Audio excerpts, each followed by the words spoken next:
Sesungguhnya toh bahwa membangun satu negara, membangun ekonomi, membangun teknik, membangun pertahanan adalah pertama-tama dan pada tahap utamanya membangun jiwa bangsa. Bangsa dan tanah airku, marilah kita berseru, Indonesia bersatu.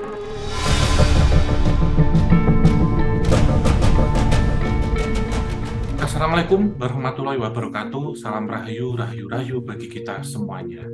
Kembali lagi di sesi obrolan santai, masih bersama saya. Dan tentunya ini diberikan satu kesempatan dan juga pengalaman emas menurut kita. Menurut saya juga dan tim Kisah Tanah Jawa. Dan untuk penggemar sejarah, penggiat dan juga para sejarawan, pasti akan paham betul atau ingat betul setiap bulan Juni itu ada satu momen yang sangat spesial, yaitu momen lahir dan wafatnya Sang Proklamator, putra Sang Fajar, yaitu Presiden Insinyur Soekarno. Dan dalam sesi obrolan santai ini tentunya sebagai saya ya nanti calon sejarawan ini bertemu dengan saksi kunci ataupun saksi yang menjadi sumber primer dalam penggalian informasi sejarah, yaitu kita akan terhubung dan kita akan tersambung secara langsung pada saat video ini diambil tentunya. Dan siapakah beliau yang akan menjadi obrolan santai pada kesempatan kali ini, yaitu Ibu Yurike Sanger, di mana beliau ini adalah salah satu istri dari Presiden Insinyur Soekarno. Tak perlu berlama-lama karena ini jujur pengalaman yang sangat luar biasa dan menjadi satu golden momennya. Kita sapa Bu Yurike Sanger. Selamat sore, Bu. Selamat pagi, Pak Hao. Ya, Bu, selamat sore, Bu, waktu LA. Selamat pagi waktu Yogyakarta. Ini di sekitar jam 6:15. Di Indonesia jam berapa sekarang? Jam 8 lebih seperempat, Bu. Jam 8 pagi. Oke. Lebih seperempat sekarang pagi di tanggal 7. Saya senang sekali ketemu dengan Pak Hao di Zoom ini. Terima kasih ya Pak, Bapak mau nge-Zoom dengan aku. Ya, ini berkat Pak Buce. Ini aku katanya mau nge-Zoom gitu. Ya, aku katakan sama Pak Buce, oke, aku juga ingin tahu Pak Hao, karena Pak Buce banyak cerita mengenai Pak Hao, katanya you can see the past gitu. Jadi aku kepengen tahu gitu. Iya Bu, jadi, sama Bu. Terima kasih banyak. Ini juga kami dari tim Kisah Tanah Jawa saya mewakili mengucapkan terima kasih pada Pak Buce dan kepada Bu Yurike Sanger karena pada kesempatan ini adalah kesempatan istimewa dan juga momennya sangat pas ini Bu, di bulan Juni, di mana Presiden Insinyur Soekarno lahir dan wafat di bulan ini, dan kita nanti ngobrol secara santai. Tapi sebelum kita memasuki materinya, Bu, kami mengucapkan selamat ulang tahun kepada Bu. Oh, ya, terima kasih Pak. Kalau Bapak ada di Amerika, wow, saya undang juga Bapak datang ke ulang tahun saya. Iya, ya, bisa ke Amerika nanti, ke LA. Bisa silaturahmi nanti ke Amerika gitu. Dan kami mendoakan Ibu semua diberikan berkah, kesehatan, sukses selalu, panjang umur, dan juga tetap bisa berkarya. Sehat-sehat selalu itu paling penting Bu, prima untuk saat ini. Ya, Bu Yurike ini kan tinggal di LA, di Amerika Serikat. Itu kalau boleh tahu sejak kapan dan mengapa memilih tinggal di LA? Dan apakah ada pengalaman yang khusus dan masih homesick nggak? Masih ingat dengan Indonesia nggak gitu? Masih ingat dengan Indonesia itu gimana? Budayanya ataupun kulinernya misalkan? Oh, saya mulai tinggal di Amerika since 1998, Pak. 1998 bulan Januari sebenarnya saya hanya jalan-jalan saja. Tapi karena waktu tahun 98 bulan Mei terjadi kericuhan di Indonesia, mungkin Bapak masih ingat kan? Mungkin ya Bapak tahu, mungkin Bapak waktu itu masih mahasiswa atau apa, saya tidak tahu juga. Tapi tahun 98 bulan Mei terjadi kericuhan. Jadi keluarga saya mengatakan, udah Yurika, just stay here in United States, nggak usah pulang lagi. Lalu saya katakan, wah kalau saya nggak pulang gimana ya, saya nggak pulang. Ya jadi akhirnya saya urus surat-suratnya. Jadi saya saya menetap di Amerika, Pak Hao. Itulah asal permulaannya saya datang. Saya menetap karena di Indonesia terjadi kericuhan. Jadi saya pikir untuk apa saya balik lagi ke Indonesia. Begitu, Pak. Itulah pertama kali saya ada di Amerika. Sampai dengan sekarang ini saya sudah di sekitar 25 tahunan lah di Amerika. Around that. Iya, Pak.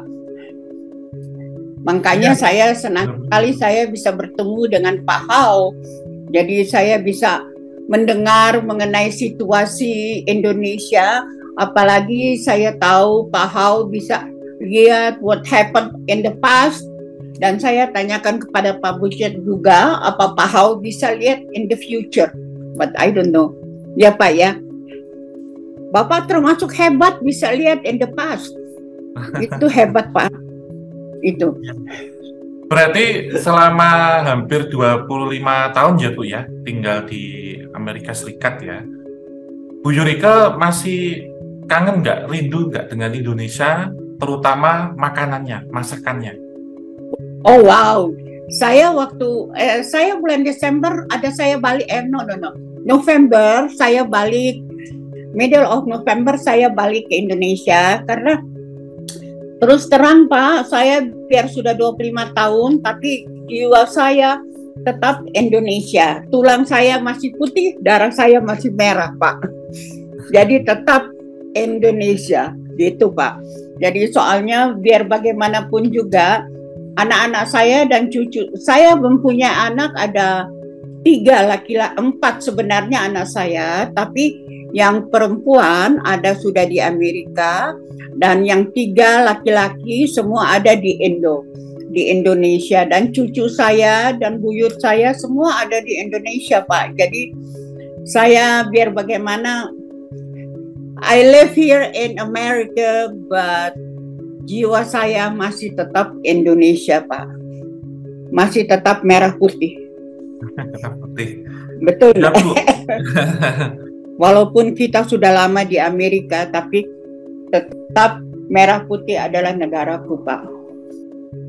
Ini kan kita ada di bulan Juni, Bu. Bulan Juni ini tentunya bagi para penggiat sejarah dan juga sejarawan, termasuk kami, itu satu bulan yang tidak bisa dilupakan, gitu. Kenapa? Karena di bulan Juni ini tentunya kita kenal, kita tahu betul bahwa putra Sang Fajar atau Sang Proklamator Presiden Insinyur Soekarno itu lahir dan di bulan Juni ini. Dan kita tentunya semuanya tahu ya, Ibu itu memiliki kedekatan yang sangat khusus dengan beliau. Dan menurut Bu Yurika sendiri, Presiden Soekarno itu di mata Ibu seperti apa? Bapak Pak Hao menanyakan bagaimana Bung Karno, begitu? Iya Bu, karena ya, di bulan Juni ini kan bulannya itu. Namanya beliau itu adalah seorang pejuang Pak ya. Jadi